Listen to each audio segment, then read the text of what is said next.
Muy buenas, terminó una vez más un polémico Gran Premio de Fórmula 1, esta vez el Gran Premio Italia, allí en Monza. Y bueno, pues toca hacer un buen análisis, ¿no?, de todo lo que nos dejó. En primer lugar, pues voy a analizar el rendimiento tanto de McLaren como de Ricciardo, que al fin y al cabo pues sí que se merecen un buen espacio dentro de estos análisis, porque al fin y al cabo pues yo creo que nos sorprendieron a todos y consiguieron una merecida victoria. Y luego pues vamos a pasar a la parte fundamental del vídeo, a la parte más troncal, por así decirlo, en el que hablaremos del incidente entre Hamilton y Verstappen, que bueno, os voy a dar por supuesto mi valoración. Vamos a ir leyendo, intentar traduciendo cada una de las partes que componen ese documento oficial de la FIA que explica el por qué han tomado esas decisiones, y bueno, pues que al final pues podamos debatir todos un poco teniendo toda esa información, ¿vale? Pero ya os adelanto que no estoy muy de acuerdo con la FIA. Sabéis que yo siempre pues intento darle ese beneficio de la duda, ¿no? Por ejemplo, con el incidente entre todos los mismos pilotos en Silverstone, pues bueno, yo entendí esa decisión, intenté entender bien lo que nos querían decir a través de esos documentos oficiales, y bueno, pues ahí nos decían que revisaron telemetrías, qué tal, y tenía sentido eso que decían. Pero en este caso, pues sí que no estoy para nada de acuerdo, y bueno, vamos a hablar un poquito sobre ello también. Pero bueno, hay que empezar por el campeón de la carrera, por las buenas noticias, al menos por una parte un poquito más alegre, y como siempre pues lo vamos a hacer con estos datos que, como siempre digo, pues lo tenéis también vosotros disponibles por si le queréis echar un vistazo. Entonces aquí podemos ver la distancia hacia el primero, es decir, una especie de evolución de cómo se fueron gestionando las primeras posiciones en cuanto a distancia en tiempo, por supuesto, de cada uno de los pilotos. Aquí veis a la línea naranja continua, que es el caso de Ricciardo, que bueno, pues estuvo dominando prácticamente toda la carrera al principio. Solo aquí, cuando él entró antes que el resto, evidentemente, pues no iba primero, pero luego consiguió mantenerse aquí en esta primera posición hasta el final. ¿Qué es algo a destacar de esta primera posición de Ricciardo? Pues que desde el primer momento fue capaz de aguantarle a Verstappen. Y aquí pues decimos un poco lo de siempre, ¿no? Que si tú eres capaz de aguantar un piloto que está en torno a un segundo, vuelta tras vuelta, detrás de ti, eso significa que el otro piloto es bastante más rápido. Porque aquí en esta Fórmula 1 actual, con todo esto del aire sucio y todo eso, hombre, si tú eres, digamos, capaz de mantenerte a menos de un segundo el piloto que llevas delante, significa que eres mucho más rápido en ritmo, aunque no tengas la velocidad punta probablemente suficiente como para adelantarlo. Entonces eso es lo que tuvimos prácticamente toda la carrera. Como veis, Ricciardo aquí pues aguantando a Verstappen en torno a un segundo toda la carrera, y Norris haciendo su labor de equipo también, lo mismo pero con Hamilton. Por ejemplo, en esta vuelta veis que la distancia entre Norris y Ricciardo es 3,5 segundos y la de Hamilton 4,5, es decir, estaba en torno a un segundo, un poquito menos, como podéis ver. ¿Dónde está aquí el mayor mérito, sin ninguna duda? En cómo consiguió Ricciardo ganarle la primera posición a Verstappen en la salida. Que, bueno, Verstappen, creo que el tema de la salida sigue siendo un tema pendiente, porque unas veces sale muy bien, otras veces sale bastante mal. Entonces creo que esto es algo que tiene que mejorar y bastante, ¿no? Porque sobre todo, pues bueno, si eres capaz de hacer una clasificación espectacular y quedar muy adelante, pero luego lo pierdes en salida, pues no te vale de nada, ¿no? Y aquí se vio una vez más mucho mérito, por supuesto, de Ricciardo, ser capaz de mantenerse a esta distancia, y luego hizo lo mismo, ya no en la última parte, porque evidentemente detrás tenía Norris y había órdenes de que no se iban a adelantar, pero Norris sí que hizo su parte de labor aguantando a Pérez. Lo que pasa es que aquí también está un poco más, bueno, descafeinado, ¿no? No por infravalorarlo, pero sí que es verdad que Pérez pues se tenía que defender de Bottas, que le estaba atacando constantemente, y eso dio un poquito de aire, en este caso Norris. ¿Podría haber ganado Ricciardo si no hubiesen tenido que, bueno, no sé si hubiesen retirado Verstappen y Hamilton? Pues por la parte de Hamilton yo creo que sí, que hubiese quedado por delante de él, porque al final a Hamilton se vio como le costó muchísimo adelantar a Norris, una auténtica barbaridad. Y lo consiguió, es verdad, en la última vuelta, pero como vimos, pues tardó más de 24 vueltas. Fue la vuelta 24 cuando la adelantó, pero luego en la carrera sprint estuvo toda la carrera detrás de Norris y no fue capaz de adelantarlo. Y dicho sea de paso, la carrera sprint de Hamilton fue un absoluto desastre. Lo perdió todo en la salida, luego no fue capaz de adelantar a Norris, no supo gestionar al fin y al cabo esa sesión, ¿no? Así que bueno, creo que fue un desastre absoluto de Hamilton ahí, que no estuvo al nivel que se podría esperar de él. Y bueno, luego aquí pues penalizó prácticamente media carrera un poquito por lo mismo, por no ser capaz de adelantar a Norris, y una vez más por no salir tan bien como para ganar alguna posición, ¿no? Que sabiendo que tienes un Mercedes, pues si ganas una posición luego vas a poder gestionarlo y no te van a poder adelantar. Así que bueno, muy bien por parte de los McLaren, que bueno, hicieron una salida fantástica, y muy mal por parte de Hamilton, tanto en la carrera como por supuesto en esa clasificación a carrera sprint, y también bastante pobre el rendimiento de Verstappen aquí, sobre todo en carrera, ¿no? Que volvió a salir bastante mal. Luego hay un tema muy importante en cuanto a por qué se adelanta unas veces y por qué otras veces no, y es el tema de la velocidad punta, ¿vale? Y aquí lo podéis ver.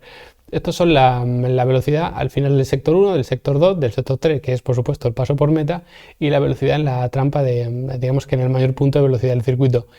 al final del sector 1, que es al final de la recta de la curva 3, antes de la fuerte frenada de la 4.5, esa serie de chicane un poquito más abierta que tenemos, pues como veis, Norris, una velocidad punta tremenda, pero es verdad que aquí, pues bueno, se puede beneficiar uno bastante del tema de los rebufos, porque por ejemplo Ricciardo, que no tuvo rebufo en ningún momento, fijaos como su velocidad punta pues está aquí abajo, ¿no? Una distancia brutal, y Verstappen pues solamente 3,5 km por hora más rápido, así que bueno, aquí como veis hubiese sido complicado que Verstappen lo adelantase.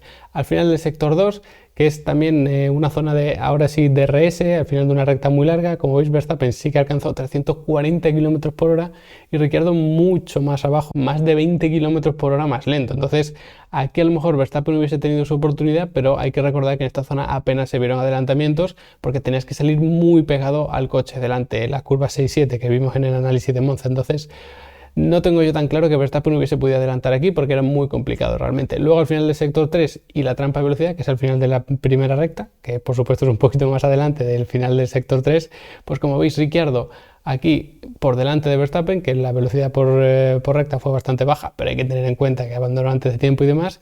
Y luego en la trampa de velocidad pues tenemos a Ricciardo aquí arriba y a Verstappen aquí abajo, o sea que Ricciardo le sacaba aquí bastante velocidad punta en cuanto a la recta principal, o sea que hubiese sido bastante complicado para Verstappen adelantarlo también a la larga, y por eso es porque lo que no lo pudo adelantar en ese primer stint antes de que por supuesto tuviese Verstappen el accidente. Y ya habiendo visto el buen rendimiento de McLaren y de Ricciardo, que como veis pues no tenían el mejor coche, pero sí que supieron gestionarlo muy bien, por supuesto también a través de las estrategias de carrera con los neumáticos, con los pit stop y demás, vamos a hablar del famoso incidente entre Hamilton y Verstappen. Antes de nada aclarar un par de cosas. La primera, que en competición, en carrera de coche, nunca hay dos incidentes exactamente iguales, o sea que intentar explicar un accidente, como digo siempre, basándonos en otro, es imposible, porque siempre hay pequeños matices, siempre hay distinciones que no lo hacen igual. En este caso, pues se ha recurrido mucho al accidente en Silverstone, pues no tiene nada que ver, ¿vale? Lo vamos a ver aquí ahora, pero que no intentemos explicar siempre un accidente basándonos en otro, porque cada accidente es diferente, cada situación de carrera es diferente, porque al final son muchos factores los que influyen. Y segundo punto de aclaración, por si puede dar lugar a este análisis a malentendido, esta situación es muy complicada de analizar, de penalizar o al fin y al cabo de tomar una decisión como es lo que tienen que hacer los directores de carrera, ¿vale? Así que aunque yo no esté muy de acuerdo con esa decisión que se ha tomado y sobre todo con las explicaciones que se han dado, que sepáis que por supuesto yo mismo reconozco que es una situación muy complicada de gestionar y de dar una directriz clara y que todo el mundo esté de acuerdo con ella. En este caso sí que quizá dejarlo como incidente de carrera pues hubiese contentado quizás a más gente, pero tampoco se trata de contentar a la gente, se trata de intentar tomar una decisión justa. Así que aclarado eso, vamos un poquito con el análisis. En primer lugar, ¿qué hace cada uno? Que yo creo que esto es indiscutible. Pues Verstappen entra larguísimo en la primera curva, frena muy tarde y se tira por el exterior de Hamilton en esa primera curva. Muy tarde, muy pasado y de ninguna manera llevaba una velocidad digamos que normal. Es decir, alargó muchísimo su entrada a curva para pasar a Hamilton, por supuesto, en frenada. Y Hamilton a su vez, pues entró también bastante pasado en la primera curva porque si os fijáis no aprovecha el primer piano y sobre todo teniendo un coche en el exterior, pues el piano siempre se aprovecha y se va largo en la salida de la curva 1, es decir, justo antes de la curva 2. Evidentemente aquí los neumáticos de Verstappen estaban en mejores condiciones porque ya estaban calentados y los de Hamilton pues todavía estaban bastante fríos y por eso digamos que es un poco más normal que el piloto pierda la referencia y pierda el vértice, pero aún así eso es algo que tiene que controlar el piloto. Entonces, aclarar esta situación que yo no creo que nadie la discuta, vamos a ir paso por paso. ¿Por qué esta situación no es para nada como la que tuvimos en Silverstone? Pues porque en Silverstone ambos tenían espacio, es decir, los dos pilotos en el momento del choque iban digamos que por el centro de la pista, es decir, Verstappen tenía más espacio a su izquierda y Hamilton tenía más espacio a su derecha. En ese caso fue Hamilton el que quizás sí que se sobrepasó, entró demasiado fuerte y entonces chocó contra Verstappen, pero teniendo espacio por el interior. E igual Verstappen tenía espacio por el exterior, pero decidió apretar un poquito a Hamilton, eso sí, como digo, dejándole espacio. Entonces no intentemos explicar la situación de aquí en Monza utilizando la de Silverstone porque no tienen nada que ver. Además es una curva allí que es un golpe de freno y tirar el coche, que es una frenada muy larga, además son dos enlazadas, mucho más estrecho el circuito, así que bueno, no tiene nada que ver absolutamente una situación con la otra. Entonces, como ya todo el mundo sabe, pues se ha decidido sancionar con 3 posiciones en parrilla para el Gran Premio de Rusia, en el circuito de Sochi, a Verstappen, y cada vez que se emite algún tipo de directriz de este tipo, alguna penalización, pues siempre se adjunta un documento, o digamos que se hace oficial esa penalización con un documento que te explica las causas del porqué de esa penalización. Entonces, vamos a ir viendo paso por paso esa explicación. El primer párrafo dice que los comisarios han escuchado a Max, a Lewis, a los representantes de los equipos, revisado los vídeos y han determinado que el principal culpable es Verstappen. De este primer párrafo, que ya os adelanto que para mí va, digamos que de más a menos, no hay nada que criticar, por supuesto, no tendría mucho sentido, pero me llama mucho la atención que no hablen nada de telemetría. Porque, por ejemplo, en ese análisis de Silverstone, que no es que lo esté comparando con ese, sino como una referencia de cómo se toman las decisiones en la FIA, pues sí que especificaban que se revisó la telemetría para intentar pues evaluar si uno había entrado demasiado fuerte, si habían hecho algún tipo de gesto extraño con el volante o con los pedales, y aquí no te dicen nada de la telemetría, y eso sí que me llama bastante la atención, porque al fin y al cabo pues es una de las mejores herramientas que tenemos para entender qué ha hecho cada piloto en cada punto, ¿no? Pero bueno, ya en el siguiente párrafo pues explican un poco la situación. Hamilton sale del pit lane mientras Verstappen está en la recta principal. En la marca del 50, Hamilton está mucho más adelante. Max frena mucho más tarde y entra en curva junto a Hamilton. Y además te dicen alongside, ¿vale? Como que es una, digamos que no es una palabra exacta que podamos traducir, pero la palabra es alongside, ¿vale? Aunque en ningún momento se pone por delante. Vamos a ver, evidentemente que Verstappen frena más tarde, porque si tú lo que quieres es adelantar en una frenada, tienes que frenar más tarde para llevar más velocidad en el vértice de la curva y por lo tanto, pues poder completar el rebase. En este caso, pues te lo ponen como una excusa de que se ha tirado demasiado tarde porque la marca del 50, Hamilton estaba mucho más por delante, pero bueno, esto es Fórmula 1, hay que tener en cuenta que frenan tardísimo siempre, o sea que la marca del 50 metros de frenada para un Fórmula 1 todavía es muchos metros, entonces, bueno, esta justificación la verdad que no la entiendo porque siempre vas a frenar más tarde para adelantar y además en este caso Verstappen llevaba unos neumáticos en mucha mejor forma porque ya habían cogido temperatura, los de Hamilton estaban tremendamente fríos porque acababa de salir del pit lane, entonces evidentemente Hamilton tiene que frenar antes por esas características y además pues Verstappen en esos primeros metros hasta que alcanza la velocidad a la que iba Hamilton pues tiene mucha más downforce porque el downforce recordemos que va exponencialmente con la velocidad, entonces digamos que las condiciones de frenada de Max eran mucho más favorables en la frenada en general que las de Hamilton, entonces si a eso le sumas que Verstappen evidentemente está intentando el adelantamiento, pues es normal que frene más tarde. Y además ellos mismos especifican que entran los dos, digamos que en paralelo, ¿no? Que entran juntos en esa primera curva. Entonces, aunque el otro no te haya llegado a adelantar, si los dos entran paralelos en esa curva, es evidente que se tienen que respetar los huecos. Y en el siguiente párrafo, pues te cuenta un poco cuál es la versión de cada piloto. Verstappen afirma que la culpa es de Hamilton, que abre su trazada en la curva 1 y lo echa fuera de cara a la 2, y Hamilton afirma que Max intentó adelantar demasiado tarde y debería haber abortado esa curva, frenando más o yéndose por la escapatoria. Y aquí hay un matiz que me llama bastante la atención, es que Verstappen dice qué es lo que ha hecho mal Hamilton y Hamilton dice qué es lo que ha hecho mal Verstappen y lo que debería haber hecho, mientras que Verstappen pues no dice explícitamente qué es lo que debería haber hecho Hamilton, sino que simplemente dice que es Hamilton el que abre su trazada en la 1 para echarle fuera de cara a la 2. Y aquí, a priori, pues los dos tienen razón. Es verdad que Max entra muy pasado y evidentemente si tú ves que no tiene hueco puedes intentar irte pues por la escapatoria que tienen, pero también tiene razón Max Verstappen, que Hamilton entra muy pasado en la curva 1 porque él es el que va por el interior, se deja incluso ese medio metro del piano y se va largo echando de pista claramente a Verstappen antes de la curva 2. Entonces, hasta aquí yo creo que los dos tendrían razón. Eso sí, lo que no compro para nada es la especie de excusa de, oye, que ahí había una escapatoria, te podía haber ido por ella. No, a ver, los dos pilotos tienen derecho a estar dentro de la pista. ¿Que Verstappen iba muy pasado, que hubiese tenido que hacer la curva número 2 lentísimo con una trazada terrible? Pues sí, es verdad, pero tiene derecho a estar ahí, aunque haya entrado tarde, porque realmente entró tarde, es verdad que incluso demasiado pasado, pero al menos tú le tienes que dejar hueco, porque al fin y al cabo él entró pasado en la curva número 1, no en la curva número 2, entonces es verdad que forman parte de la misma curva, pero Hamilton, que en la curva 1 es el que va por fuera, tú tienes que dejar espacio en el interior para que él la trace.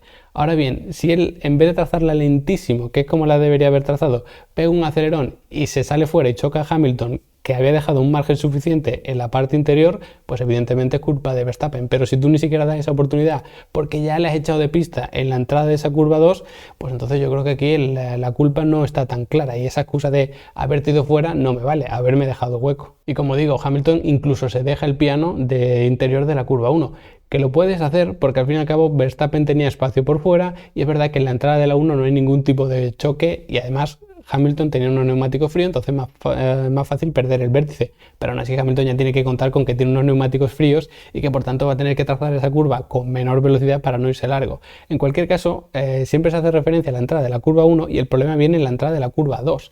Entonces en el vértice de la curva 1 es verdad que no están exactamente en paralelo, pero los dos están ya uno al lado del otro, es decir, que los dos ya se tenían que respetar. Pero bueno, en el siguiente párrafo la FIA nos explica qué es lo que ellos vieron, escuchando además estas declaraciones de los pilotos. Afirman que en la cámara se vio que Lewis llevaba una avoiding line, que es la expresión que utilizan, es decir, una línea, una trazada suficientemente respetable como para evitar el accidente, aunque eso obligase a Max a subirse al piano y además Max no se puso en paralelo hasta en la entrada de la curva 1. En opinión de los comisarios, esta maniobra se intentó demasiado tarde como para tener derecho a que dejen espacio. Aunque Hamilton podría haberse abierto más para dejar espacio, su posición era razonable y por tanto el mayor culpable es Max. Y aquí hay algo que yo no entiendo. Es verdad que Verstappen se tira más tarde, se tira muy tarde, pero tiene unos neumáticos en mejores condiciones. ¿Cómo vas a entrar tú en paralelo en una curva por fuera y no vas a tener derecho a que te dejen un espacio? ¿Cómo va a ser razonable una línea o una trazada de una curva si no dejas espacio al coche que tienes en paralelo?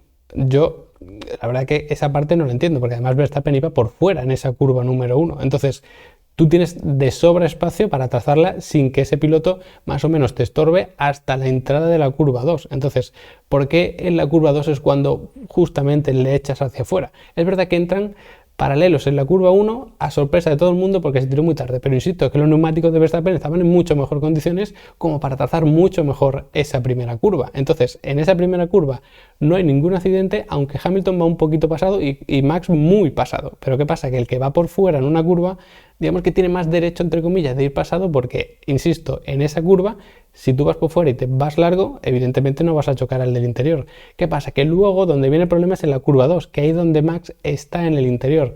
Pero yo ahí no veo que vaya excesivamente pasado, porque si ha sido capaz de trazar esa curva número 1 sin irse largo para la entrada de la curva 2, evidentemente pues sí que has arriesgado mucho, pero no veo que te hayas pasado de arriesgado. Entonces, si tú lo que quieres decir o demostrar es que para la curva número 2 Verstappen iba demasiado pasado, tú lo que tienes que hacer es dejar hueco como para que se demuestre. Entonces, si tú dejas hueco y aún así te choca, pues lógicamente es culpa del de que iba por el interior, pero es que ni siquiera Verstappen llegó a ese vértice de la curva, porque antes del vértice de la curva se comió la banana, saltó porque Hamilton le echó fuera. Entonces, entiendo la versión de Hamilton de, oye, te tenías que haber ido por la escapatoria porque has provocado un choque saltando a través de la banana, pero es que Hamilton no debería haberle obligado a irse, digamos que o por la banana o por la escapatoria. Entonces sí que es aquí donde entiendo yo que la culpa realmente pues está repartida. Eso sí, especifica en el documento que han determinado que el mayor culpable es Verstappen, es decir, no el único culpable, que entonces sí que le hubiese caído una sanción mayor. Pero sin ninguna duda lo que más me cabrea a mí es el último párrafo, porque no se lo cree absolutamente nadie y es una mentira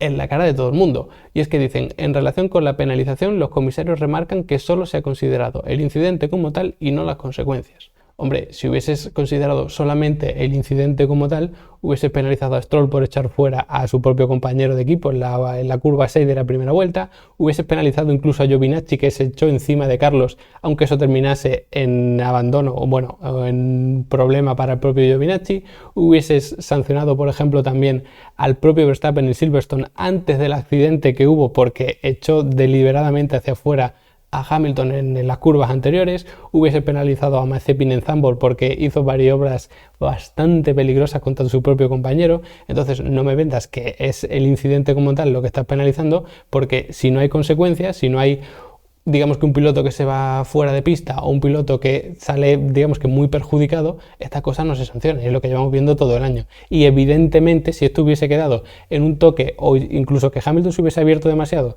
aunque Verstappen entrase pasadísimo, si Hamilton se abre lo suficiente, cargándose su trazada y no se hubiesen tocado, tampoco se hubiese penalizado, porque es lo que se lleva haciendo toda la temporada y sin ir más lejos en esta misma carrera. Entonces, no me intentes vender eso porque realmente eso no es verdad. Y si no hubiese tenido un accidente y no hubiese tenido las consecuencias de que los dos terminaron fuera, ni se hubiese sancionado a Hamilton, ni se hubiese sancionado a Verstappen. Así que, bueno, aquí sí que no lo comparto para nada. De hecho, aquí dicen y especifican que el mayor culpable es Verstappen, porque Hamilton también tiene parte de culpa porque empuja hacia afuera a Verstappen. ¿De verdad alguien se cree que si Verstappen se hubiese ido por la escapatoria se hubiese penalizado a Hamilton por echarle fuera? Pues no lo creo. Entonces, yo creo que si se empezasen a sancionar este tipo de cosas, como ellos dicen, basándose en el incidente como tal y no en las consecuencias, pues entonces no tendríamos este tipo de problemas. Entonces, ¿de quién es la culpa, al menos en mi opinión? Pues en primer lugar de Max Verstappen, porque entra pasadísimo para la curva número 2. Es verdad que entra bastante largo en la 1, pero ya ha perdido toda la trazada para la curva 2, que tenía que haberla hecho lentísimo, y aquí viene el problema, y es que no tiene pinta de que fuese a hacer tan lento esa segunda curva, sino que además ve que no tiene hueco, que tiene que ir por encima de la banana y acelera para tirarse contra la banana, y sabes que si vas contra eso, el coche te va a saltar, vas a perder el control y vas a chocar contra el otro piloto. Es culpa de Hamilton porque no se cierra primero lo suficiente en la entrada de la curva número 1, que eso se puede pasar, pero luego en vez de seguir reduciendo velocidad y abrirse de cara a la 2, decide empujar a Verstappen fuera de la pista. Y sobre todo es culpa de la FIA por poner bananas en lo que ellos consideran dentro del pista, porque para ellos los pianos se supone que es dentro de pista, y por eso cuando un piloto tiene dos ruedas en un piano y dos ruedas fuera completamente de la pista, dicen que esa vuelta no se invalida, porque eso se considera dentro de pista.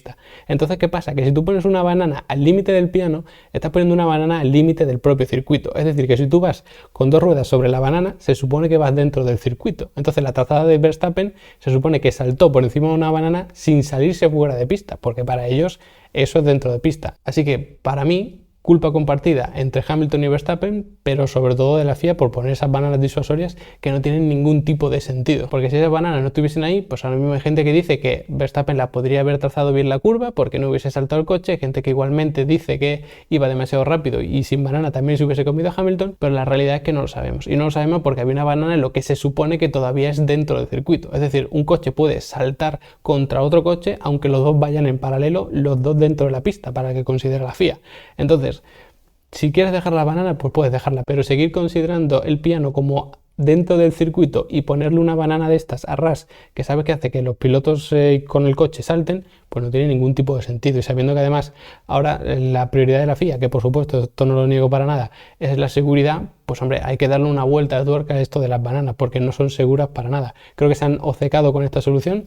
No creo que convenzan a mucha gente, la verdad, y sí que han hecho grandes mejoras en cuanto a seguridad, por ejemplo lo del halo, aunque muchísima gente se le echase encima, pero hombre, yo creo que el tema de la banana ya es algo pues que clama al cielo. Incluso en categorías inferiores hemos tenido accidentes realmente que te ponen la piel de gallina, así que yo creo que esto sí que hay que darle una vuelta de hoja. Y otra duda que me surge a mí es por qué no sancionan realmente a dos pilotos cuando hay un incidente. Pues porque evidentemente sancionan las consecuencias del accidente, no el incidente como tal. Si por ejemplo en Silverstone tú consideras que Hamilton tuvo la mayor parte de la culpa, pero Verstappen también, pues puedes decir, pues mira, a uno le voy a poner 3 posiciones de parrilla en el siguiente Gran Premio, al otro 5, porque uno ha tenido más culpa que otro. O en este accidente, mira, como Verstappen ha tenido un poquito más de culpa que Hamilton, si lo han considerado así, que ya insisto, para mí no es exactamente así, pues ¿por qué no le pones, por ejemplo, a Verstappen 5 posiciones y a Hamilton 3? O a Verstappen 3 y a Hamilton 1 o 2. Este tipo de cosas no la entiendo porque si realmente tú te estás basando en el incidente como tal, aunque Verstappen lo hubiese hecho bien, Hamilton, según tú, ha tenido culpa. ¿Por qué no sancionas eso si lo que estás sancionando es exclusivamente el incidente y no las consecuencias? Pues bueno, creo que aquí hay un problema un poco de entender bien lo que se está haciendo, porque, bueno, insisto, yo normalmente intento justificar más o menos, o sobre todo entender a la FIA, sí, por supuesto estoy de acuerdo con ellos, porque por ejemplo en Silverstone me pareció bien, cuando habéis sacado bandera roja o bandera o safety car, pues también he intentado entenderlo, sobre todo siempre del lado de la seguridad. Pero esto que han hecho en esta carrera, la verdad no lo entiendo para nada. En España nos dejaron un sabor de boca bastante amargo y muy difícil de justificar, que eso tampoco lo entendí. En cualquier caso, estamos ante una temporada realmente increíble, creo que lo hubiésemos firmado hace unos meses sin ninguna duda, y que este tipo de incidentes, que por supuesto nos sirven para debatir sobre ello, debatir sobre la Fórmula 1, sobre la FIA, todo esto, pues que no manchen una carrera, ¿no? Que sigamos disfrutando de este campeonato que está apasionante. Así que nada, como siempre, recordaros que si queréis apoyar el canal y al mismo tiempo aprender de motorsport, pues tenéis la Lap Academy, mi academia de motorsport, que además allí hay un par de cursos de pilotaje, uno un poco genérico y otro más aplicado a técnicas concretas, que quizás más de uno, pues antes de opinar algunas cosas que se leen por ahí en redes y demás, pues deberían echarle un vistazo, ¿no?, a las técnicas de adelantamiento, defensa y todo eso que tenéis incluso en esos cursos. Así que nada, espero que os haya gustado, espero que compartáis en comentarios vuestras opiniones para que debatamos sobre ello, por supuesto, y nos vemos en el siguiente vídeo.